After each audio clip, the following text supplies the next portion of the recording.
All right, and we are live. Hey everyone, this is Nicholas Downey from the Inner Circle Games Network, and welcome to another episode of The Breakdown, where we talk about one specific gaming topic going through the industry. And today we've got the usual suspect here with me is Mr. Samuel Tolbert.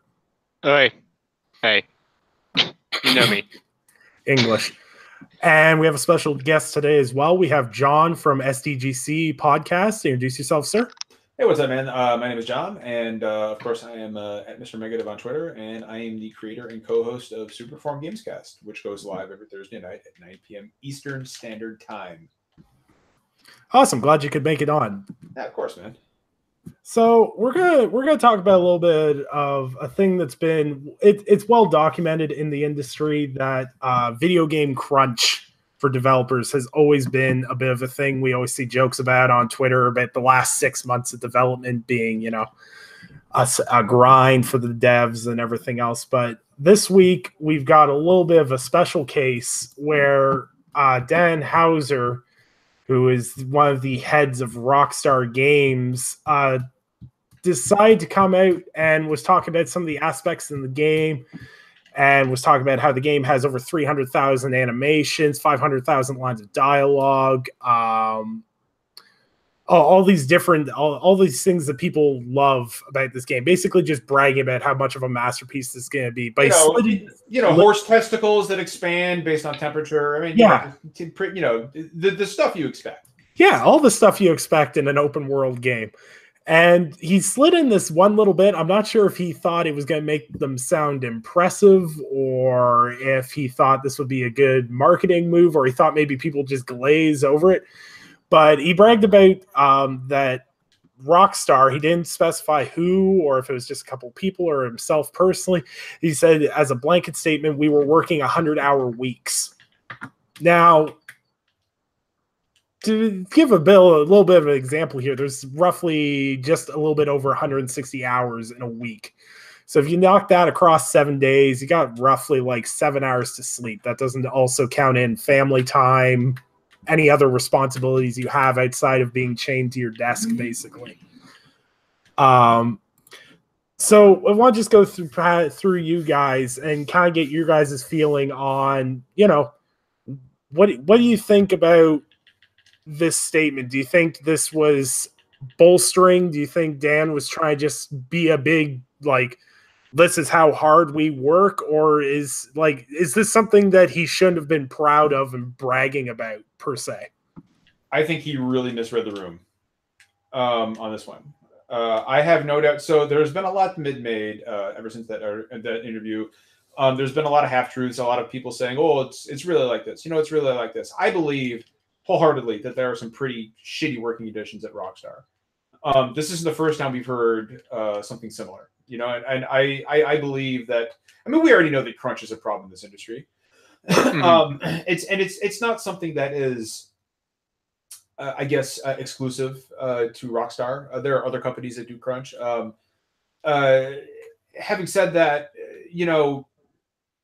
everything's relative, right? Like nobody at Rockstar, everybody at Rockstar has different bosses. There are multiple teams working on things.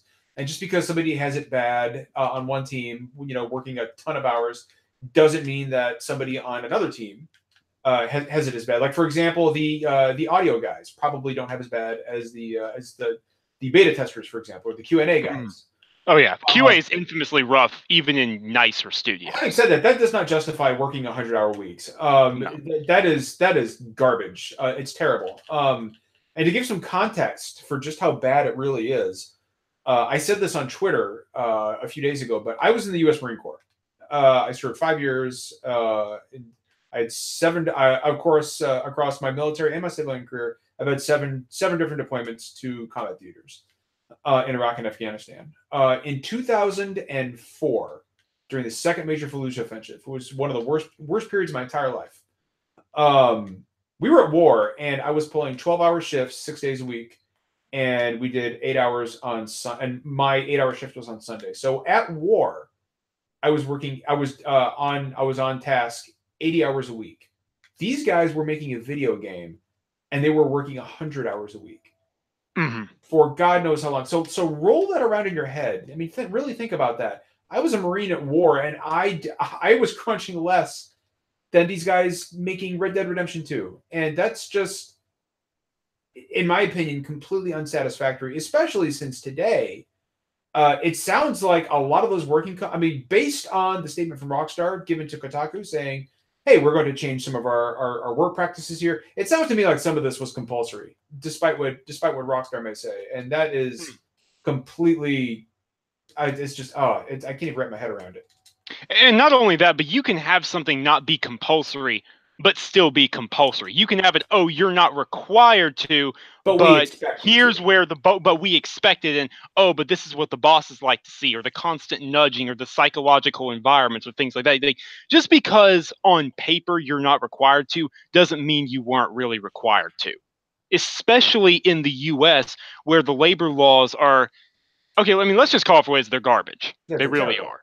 They're not, like, a lot of the positive commentary, and I rounded up in an article a lot of what the developers were saying when Rockstar dropped their social media ban. And a lot of the devs at Rockstar North, which is their UK studio, one of the bigger collaborators, are saying everything is great. And I think that probably is true. It probably is, because the UK's labor laws are fantastic. They're excellent. They're miles ahead of the US. But that's one studio. And there have been about 8 working on this game. There have been over 1,000 people working on this game for well over 7 years. You know, and so, like, I don't know. Like, for me, it gets to the point where, you know, I mean, based on what we know about the game, the level of detail is such that, I mean, like, literally, and not joking around. It sounds ridiculous when you say it, but I mean, horse testicles change size based on temperature, and which is impressive. But at the same time, do we really need that level of detail? I mean, if this is what it costs, I'm fine with my horse's testicles remaining static. Exactly. I'm okay with that. You know, there's a certain level. If you can do it without causing harm to your employees, then sure, go for it. Go for the horse testicles. There's a motto I didn't think I'd say. Yeah, go for those. I mean, yeah, go for the testes. But again, if you can do that without crunching on the employees, keyword without, like, and I think, to be honest, I'm not trying to absolve Rockstar of any blame whatsoever. I really am not here, but I do think the gaming culture as a whole is partly responsible for that, to a degree, in terms of expectations going up. Because people are entitled. People are entitled. Give me my fucking game. Yes, exactly. It's like, oh, okay, so this X game from X studio looks this good. Now everything must be at that level. Removing any sense of nuance from the conversation, removing any sense of, well, how many people were working on this? Well, how long is this going to take? Well, what kind of budget did they have? Like, and don't get me wrong, like, Rockstar, with what they're doing, they should be expected to, you know, be capable of something crazy like this, because they got all that GTA cash coming in. They can keep everybody funded for this long and just let them work on one game per generation. That's fine. Putting in an insane amount of detail is fine, but realistic goalpost is, I guess, what I'm trying to say here. Realistic goalpost. And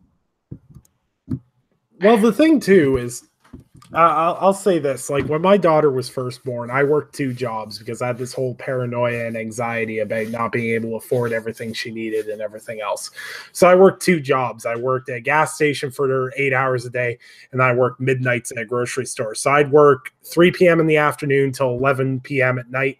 I'd go home for an hour, and then I'd work 12 at night until 9 o'clock in the morning, and then I'd sleep until my next shift. I did that 5 to 6 days a week. So I put in, I don't know, like 96 hours a week on average. And that was terrible. That was one of the lowest points of my life, because I missed your family parts of my, like, I missed key points of being a father to my daughter because of that.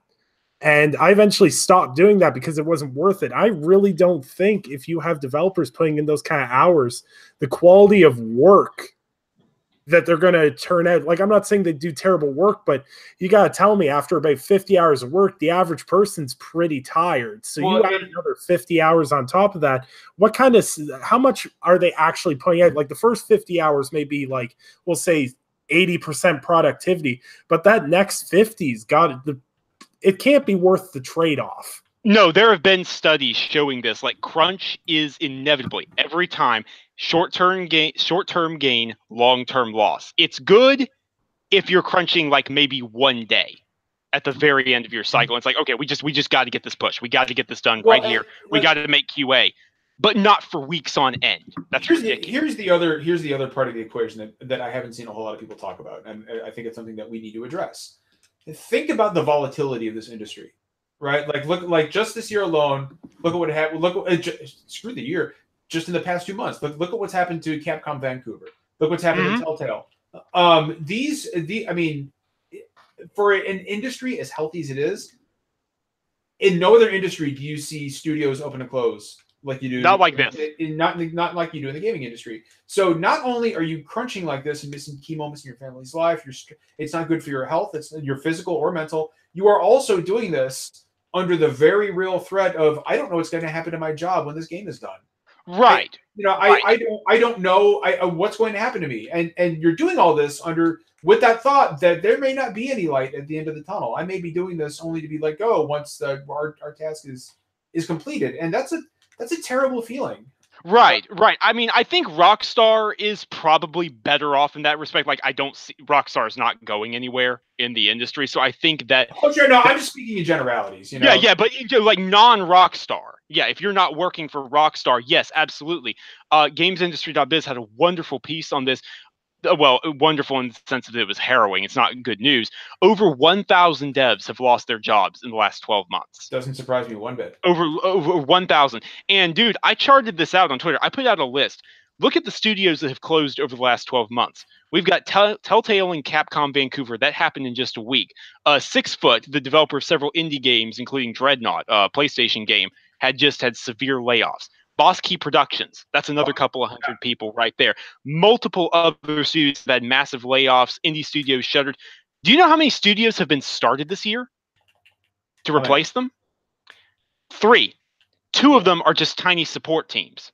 CD Projekt Red opened a support team. Crystal Dynamics opened a support team. The only new actual game studio in the last 12 months is The Initiative, the new Microsoft studio. That's it.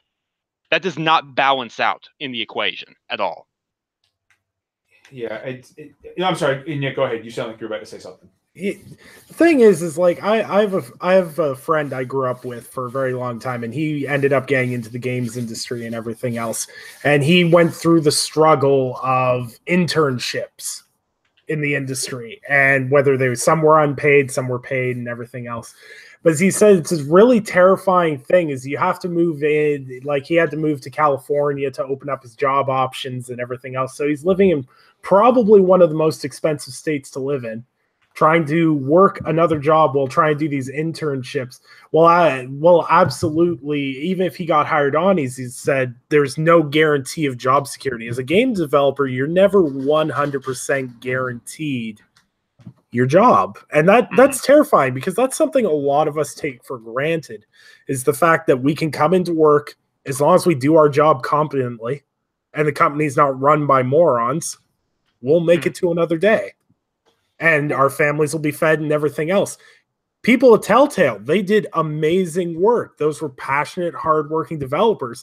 But because their upper management made very poor business decisions and investments and everything else, that company toppled to the ground. It wasn't even the developers' fault. It was management's fault. So they can't even... So there's all these developers that are at work now, and it's not even based on their work being bad. It's just based on poor financial planning from the company head. Well, and here's something else to consider, right? Like you've heard a lot of people, mostly fanboys and people on Twitter saying, well, crunch is inevitable. It's part of the industry. And you know what? I've worked a lot of hours, in my life, and I did it just fine. Maybe these guys should just, suck it up, buttercup, you snowflake, and just, go to work and make the fucking game that I want because crunch is necessary. That's bullshit. Insomniac Studios is a great example. Spider-Man involved no crunch. They're on record as saying we don't do crunch. We don't crunch. Right. We've worked some extra hours, but nothing anywhere remotely close. Overtime is not crunch. Overtime is not crunch. No, I work overtime. Right. That's not crunch. They developed a top tier AAA Spider-Man game with no crunch, and they did it. Sam and how 3 years? I think 3.5 including 3.5? pre-production, so basically 3 years. So don't and how many years are we going to guess that Red Dead Redemption 2 has been in production? Including storyboarding since the first game came out. Like Dan Houser and Sam Houser started the writing in early 2011. Full production probably began around 2013. 7 years. 7 years versus 3.5 for a game like Spider-Man that involved absolutely no crunch. So I think part of this is honestly man's reach exceeding his grasp. Because there is a level of detail in Red Dead Redemption 2 that I'm not sure is worth the effort. And here's the thing. I want every single member of that team. I want them to be living their best lives. Having a great cowboy game is great. I love Red Dead Redemption. Same. It's fantastic. But I would happily wait another 2 years to play this game if it meant that these guys got to live a normal, happy life with their families. And the fact that people on Twitter don't seem to agree with that is just really depressing to me. Yeah, absolutely. Especially in the case of Rockstar Games, where it's like, look at the cash cow that GTA is. They're probably the only company, I would say, like in the industry that can pull this off. Take advantage of that. Don't crunch. Give them the time they need. Even if you want to do this detail, people can suck it up and wait longer. They really can. Yeah. And for sure, and that's part of the problem too. Is like Rockstar. It's not like this is Rockstar's first problem with this. Everyone forgets that back when GTA 5 released, there was that whole. I'm not going to say drama because it's someone's life was affected. So there was people like passing out at their desks. Yeah. And everyone forgets about this. This same thing happened with the first Red Dead Redemption. This is clearly an issue Rockstar has because you shouldn't. Like a lot of my developer friends that I have say there's typically a crunch near the end. The last 3 months can be pretty overtime filled, and you could call it crunch, quote unquote. And that's kind of like normal. It shouldn't be normal. Maybe if you're having to crunch that much, maybe you should delay it a month or two. But we all know the delays and all that it's a difficult topic to get into. It shouldn't be difficult, but it is, unfortunately. But Rockstar, it just seems like they just, you work for Rockstar Games, we're going to grind you until you're in a little pulp on the floor, and we're going to release some of the best games of the generation that everyone's going to talk about, and you're going to have your name on that game, but we're going to milk you for every ounce of what you're worth. And people downplaying crunch really annoys me too. This whole thing of, well, I work 60, 70, 80-hour weeks, so why shouldn't they? Yeah, but I work long weeks too. Like I work long hours and everything else. But I wouldn't wish that on someone else. If someone else can have a 40-hour work week, go for it. Absolutely.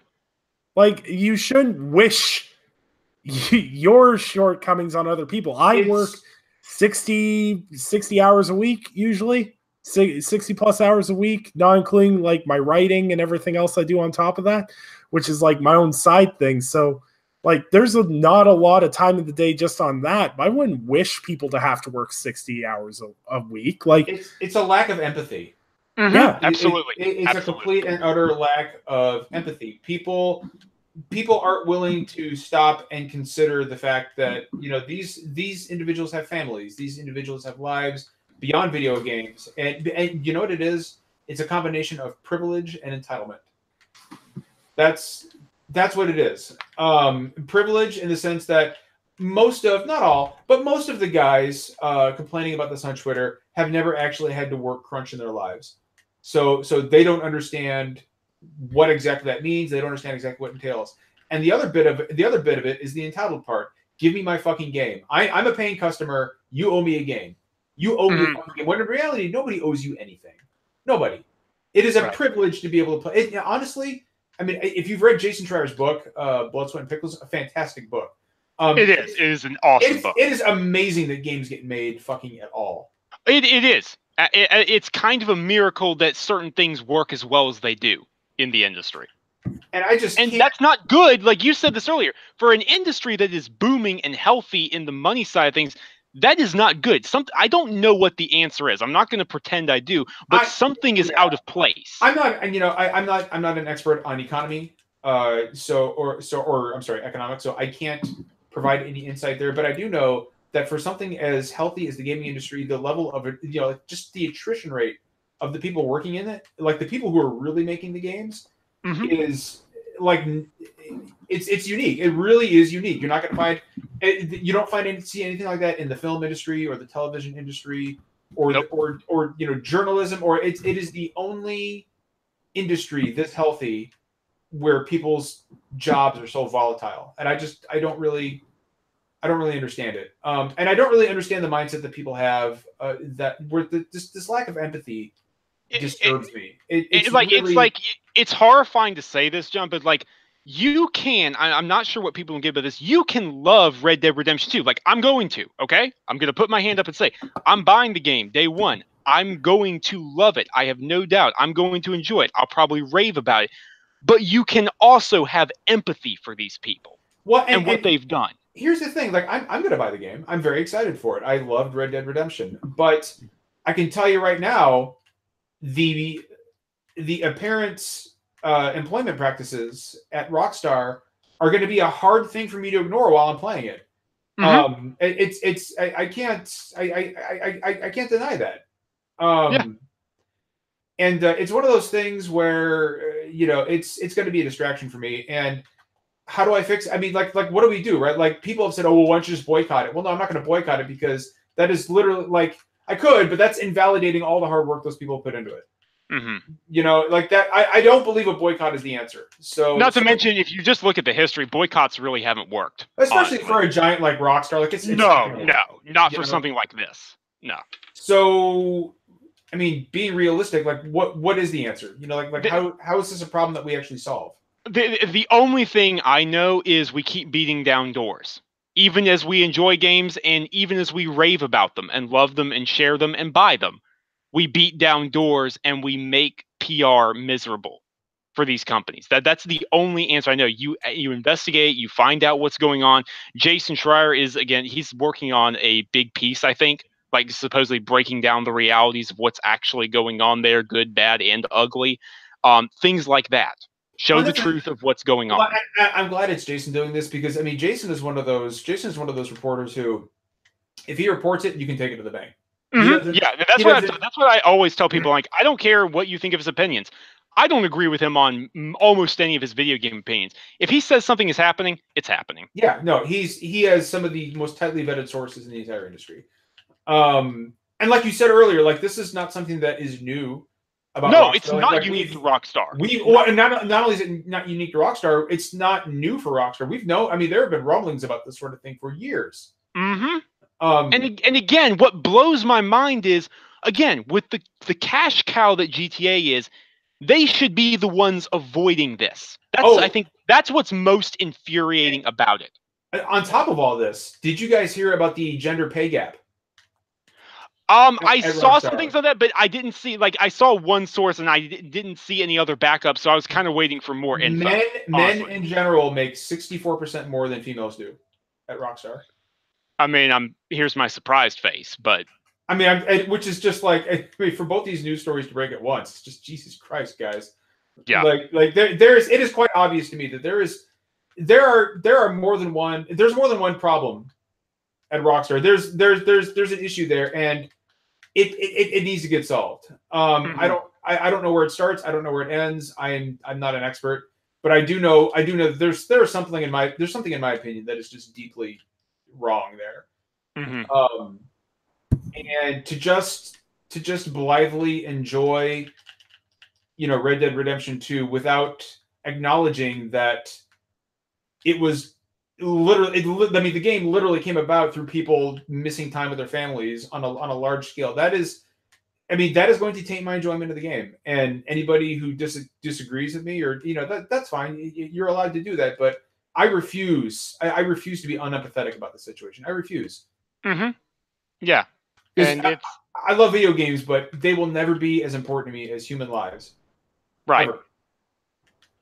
Yeah, and I think that's the thing is like there's this whole like it's always hard to figure out what the just cause is. Like for me, it's like this moral dilemma you have where it's like, well, you treat your employees really badly, and I shouldn't support your product, but at the same time, people spent 100 hours a week making this game. So do I reward those people that spent that amount of time by buying the game so they can get those bonuses and hopefully they feel like their time was justified? Yeah. Or do I not buy the game and say I'm tired of Rockstar treating their employees like this? And that's kind of like the ground people are sitting on. I think what really needs to happen is, and I'm tired of getting flack for this on Twitter too, is sitting there and saying that I can enjoy this game, but I can still criticize Rockstar's work practices because people are like, oh, well, you're buying it, so you're supporting their work practices, so why don't you shut up about it? Mm-hmm. I'm like, no, that's not how this works. I want to support the developers. And I think a key source of Rockstar's issues is Hauser. Yeah. And like just how he talks, how he does interviews and everything else, he comes across as being a little bit of he comes across as an asshole, for a lack of a better word. They don't do interviews often. When they do, it always turns into something like this. And I think that's a key source of the management because your higher ups will set the tone. And Insomniac Games, you look at the people that run Insomniac Games, and you can tell there's like a super relaxed atmosphere. Almost every developer at Insomniac Games has a Twitter that they're super active on. All this other, and then like Rockstar tried to use it as a point. They're like, oh, we're letting our developers talk. Well, oh yeah, like I saw that, and that to me, and again, like this is me outside looking in. I don't have all the information, but I can put two and two together. Just because your employer says, "Hey, feel free to talk openly," doesn't mean you're really free to talk openly, or honestly. Because if work conditions as I believe are really that bad and oppressive in certain offices at Rockstar, I don't feel comfortable talking openly about it. I don't care what you tell me. I of course people are going to go out there and say, "Oh yeah, it's great. You don't need to worry about it. Like everything's fine." We're perfectly happy to be working all these hours. I would feel incredibly uncomfortable going public with that. Especially after my employer says, no, talk about it. It's fine. Go ahead, talk about it.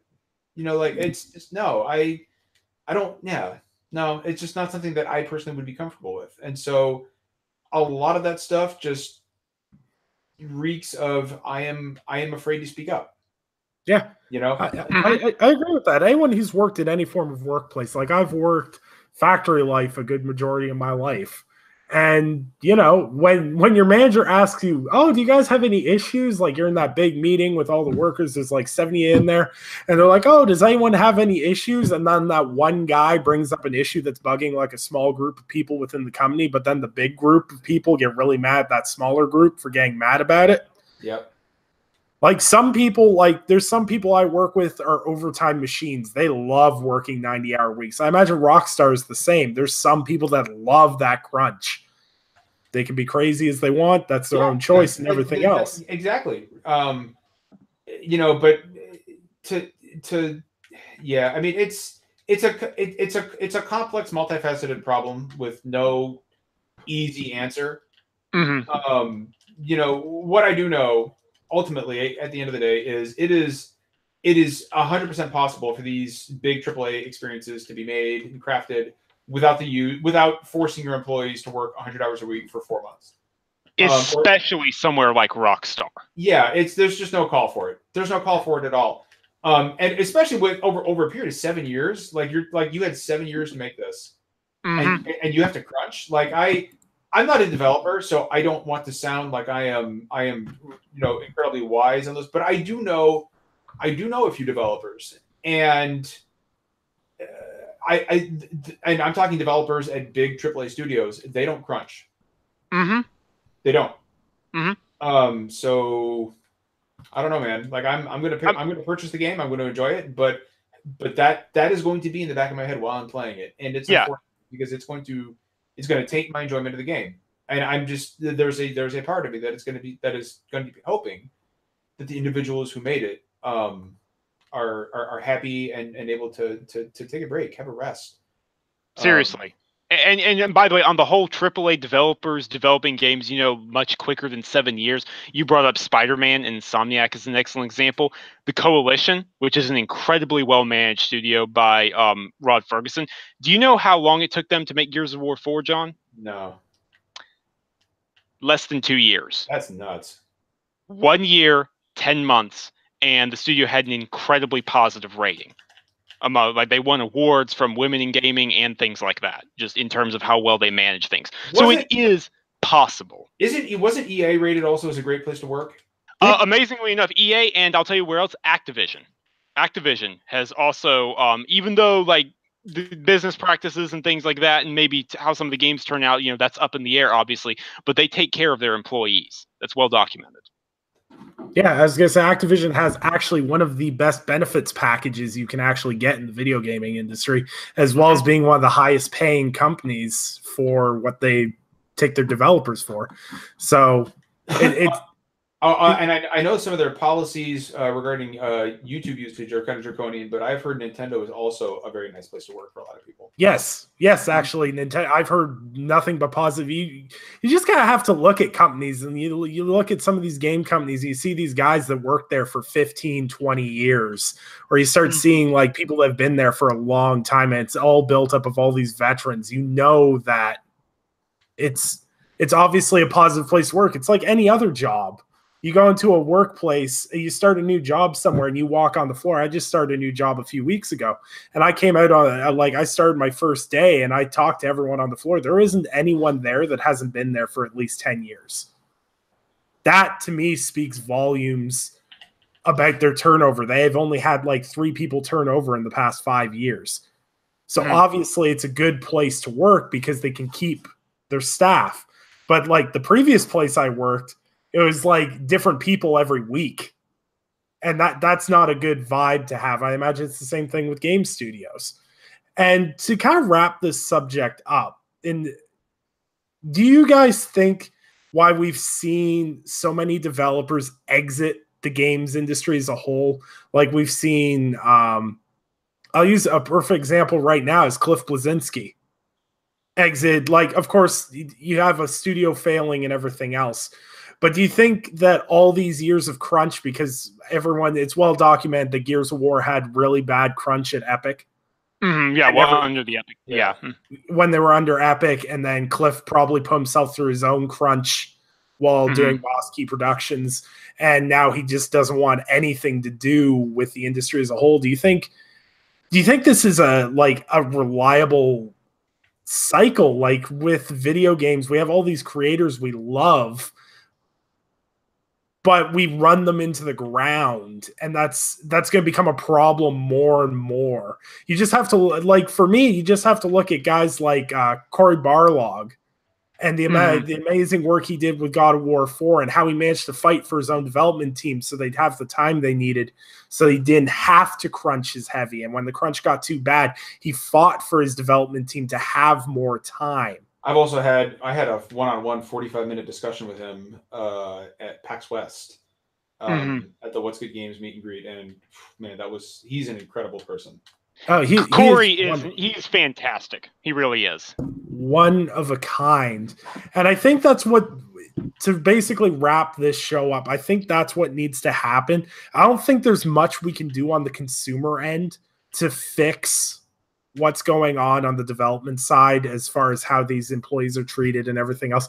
I think it's like any other workplace. I think these developers and their head and whether it's their supervisors, their developer heads, or whatever, whether it's the developer or the studio has to stand up to the publisher, or the developer team has to come together and say, no, we don't need to do this. I think that's what it's going to come down to.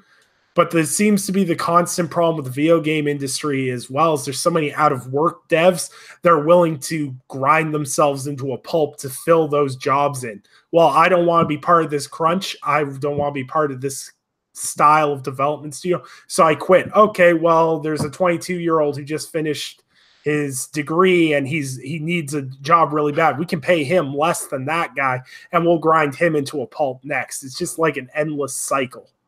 I think the developers as a team need to come together to fight that. I know there's video game union things they're trying to put together and stuff. I just think labor laws need to be fixed, and this would fix a lot of the problems a lot of people have, because this working long hours, I truly believe as a person, if you work full time, you should have a 40-hour work week with an option to do overtime if you need the money within reason, and that should be it. No one should be forced to work or have to work 60, 70, 80, 90 hours a week. I just don't think that's not healthy. You don't get the time with your kids, your family, and everything else. And I think everyone deserves that time to grow and everything else. And you just look at the age, or like how fast are the developers age while doing this process. Look at Corey pre-God of War on PS4 and look at him now. Look how much that cycle aged him because of how much he had to fight for that game.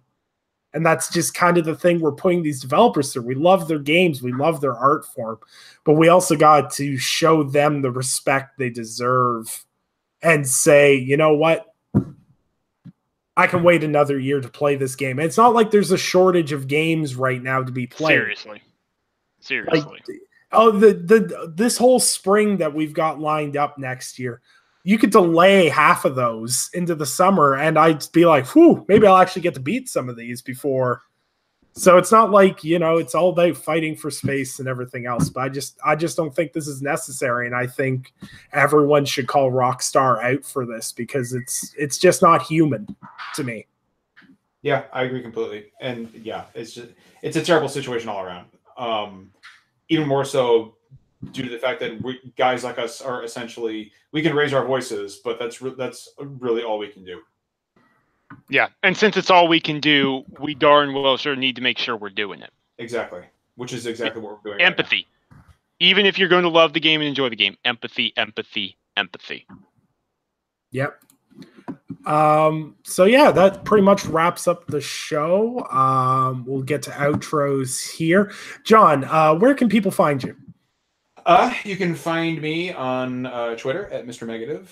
You can find SDGC's Twitter account at official SDGC. We do go live every Thursday night at 9 p.m. Eastern Standard Time. And in less than a month, on November 15th, you'll be able to find me on Kind of Funny Games Daily, co-hosting with Greg Miller in San Francisco. Awesome. And if you missed any of that or you want any of John's information, I've got at least 98% of it in the description of the video. Sam? People know me. Come on. Anyone listening here knows they can find me at Samuel Talbot on Twitter, and they can find everything I write on the Tick Games Network site. Come on. Sam, having me on tonight, would you say that this podcast here is now perfectly balanced, as all things should be? I would. Okay, excellent. I wanted to get your take on that. And I would say that by the time you and I are done, at least half of your bad opinions will still exist, but only half. Sam, I hope they remember you. All right, and I'm Nicholas Downey. You can find me on Twitter at Undead3XVI, and you can find all my work on the Inner Circle Game Network. I've got a ton of pieces dropping. I've got a whole backlog of pieces I've got to transition over from Notepad to internet this weekend, so keep an eye out for that. I want to thank everyone for tuning in, and also shout out to all the people that will be checking this out in the morning with their cup of coffee. So thanks for tuning into the breakdown. We will be back next week with a new topic and a new show. So stay tuned and have a great night, everybody.